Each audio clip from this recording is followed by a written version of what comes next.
Thank you.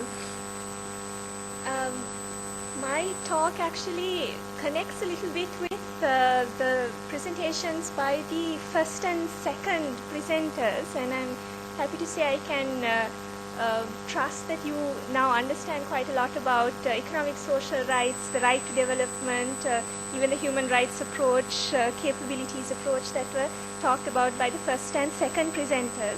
But I'm focusing on a particular economic social right, a particular aspect of development, that is with regard to health, and I'm focusing on the challenges in maintaining and extending Sri Lanka's record on health with special reference to international trade in services.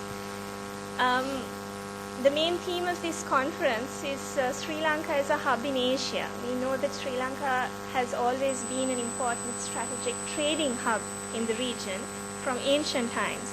But my presentation is trying to focus on another way in which we can be a hub or be a beacon to the region, and that is with regard to our experiences in health policy, and the fact that we should focus not only about being a hub in trade, but also a hub in terms of health policy making.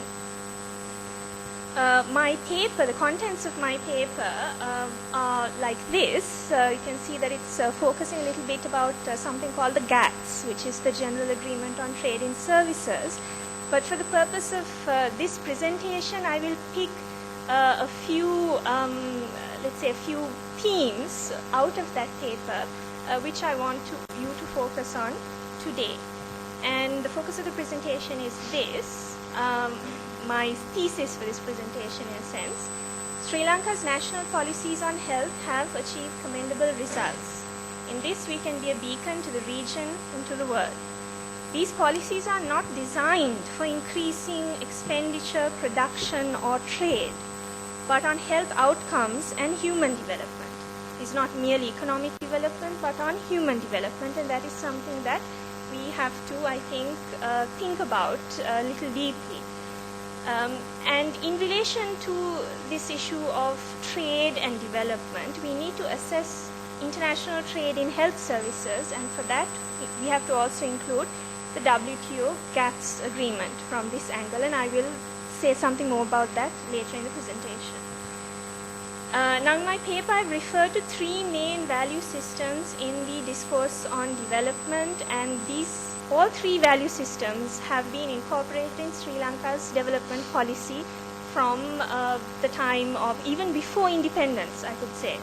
That is to combine these three different strands, what has been called the positivistic value system promoted by free market freedoms and efficiency, a normative holistic approach to human development, and thirdly, the rights-based approach linked with economic and social rights. And for my topic, I'm going to be, of course, referring to right to health.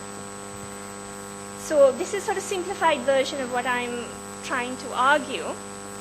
There are market freedoms, there's human development, human rights, the right to health in terms of health policy, how we decide how we're going to structure the health system in Sri Lanka. Human rights and the right to health can be used to actually make a connection between market freedoms and human development in a sense. Market freedoms are really about how is the economy doing? Has there been economic growth? What are the numbers? Human development is really about how are the people doing. So I would want you to draw your attention to that aspect more. And I just have a few facts here. If we look at per capita total expenditure on health, 2011 WHO statistics, the dark blue that you can see is the highest expenditure. Sri Lanka is in yellow, which is towards the bottom in terms of per capita total expenditure on health in terms of US dollars. Now, this does not necessarily mean that these colors reflect the level of human development or health indicators. This is just about expenditure, right? Even the WTO Secretariat, in a background note on health and social services in 1998, the WTO was established in 1995, and this was the first note on health and health services, health and social services, cites Sri Lanka with regard to health expenditure, stating that higher results have been achieved in, for example, life expectancy in comparison to countries spending 20 or 30 times more on health. So it is not about the amount in US dollars or whatever currency, it is how, what kind of policy. Now, another interesting set of statistics, the total expenditure on health as a percentage of GDP in 2011, according to WHO statistics. Sri Lanka here is on the bottom. It's in red. The US is still the highest. I want to draw your attention to the fact that US, although it has the highest GDP expenditure on health, is considered the worst of the industrialized countries in terms of health outcomes. So the fact that Sri Lanka is in red, the lowest GDP, does not mean that it is the lowest in terms of actual health outcomes, health indicators, and human development. So I want that point to be stressed. There was a reference to Amartya Sen by the earlier presenter as well, Amartya Sen's capabilities approach and his contribution to the concept of human development, which was later taken on by the UNDP. From early times in his studies on poverty and development, there has been specific mention of Sri Lanka's health policy as an example of how you can have good policy with less expenditure. Right. Another very important study, the Anand and Ravalian study, also notes specifically Sri Lanka's impressive record of progress in human development despite being a poor country, that it also illustrates what the right sort of public action can achieve independently of income growth. You also have the most recent human development report of the UNDP pointing out basically that progress depends on how countries use development policy. Right? I'm emphasizing this because we can have a lot of economic growth. We are growing fast, our economic growth rates are good, there are a lot of good predictions, but it is not just those numbers, it is what are the outcomes for the people, and that depends on how countries use development policy. And I also just want to make a brief mention of the Committee on Economic, Social, Cultural Rights and the Limburg Principle on the implementation of the ICCR. Again, it doesn't matter what type of economic policy you have, as long as it is democratic, respects human rights. There are various roads to the achievement of economic and social rights. There are various roads to the achievement of the right to health. So let's say Sri Lanka's policy is something that perhaps can be an example to the region and to the world. However, even with all the available facts, some economists still rely on the old efficiency arguments to devalue public health services.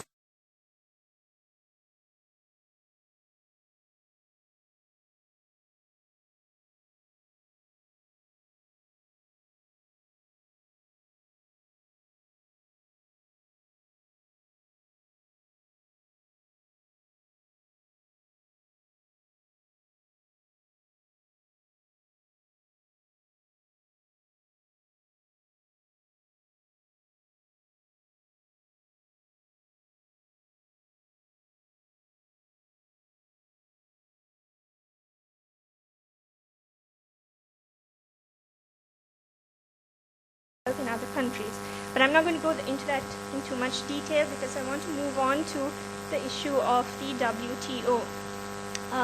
And here I want to just give a very quick framework. The WTO is an international organization dealing with the global rules of trade between nations, so more than 150 members. Among its primary functions is monitoring national trade policies, and this is the part that I want to focus on for this presentation. There are many agreements of the WTO. I'm focusing on the General Agreement on Trade in Services with regard to health services. Now, the basic pillars of the WTO system include the most favored nation treatment, the national treatment concept or idea, and market access.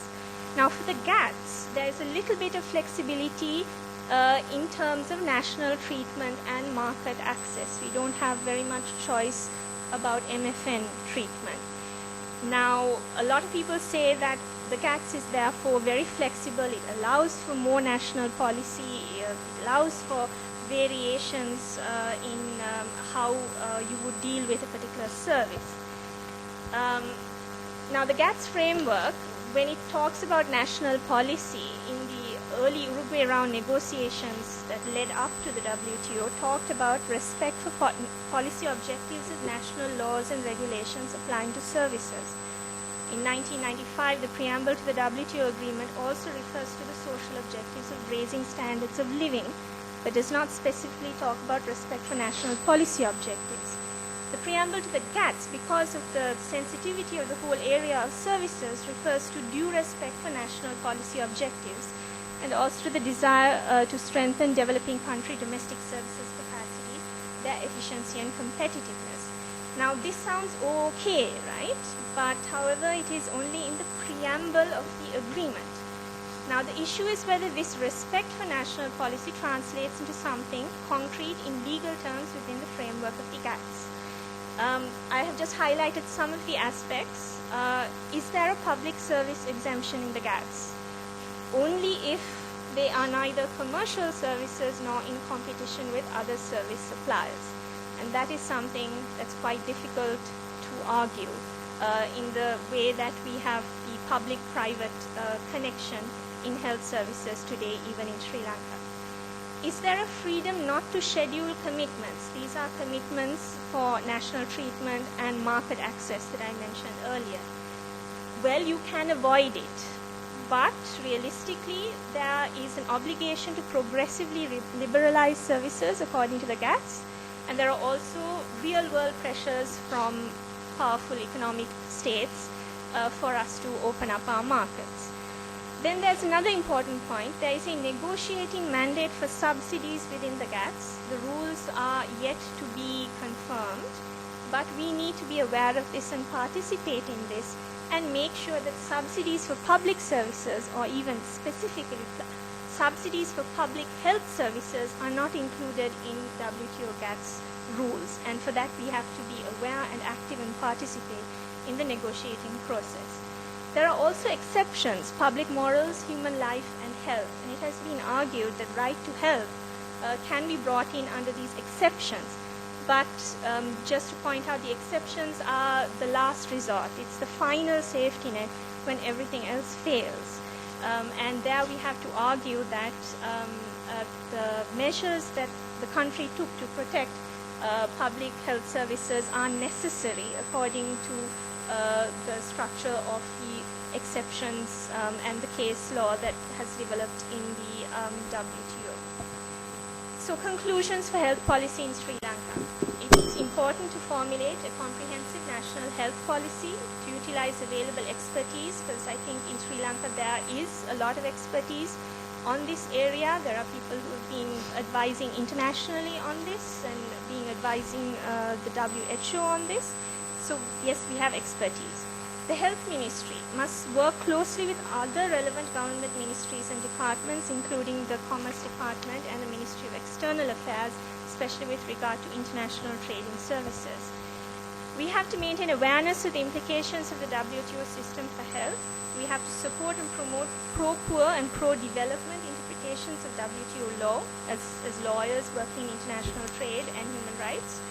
And we have to avoid, as a government, as a country, making specific WTO GATS commitments for market access and national treatment to liberalize health services. Stakeholders in public health services and civil society must also be vigilant and active in order for us to succeed in this. Thank you. Thank you very much for your presentation.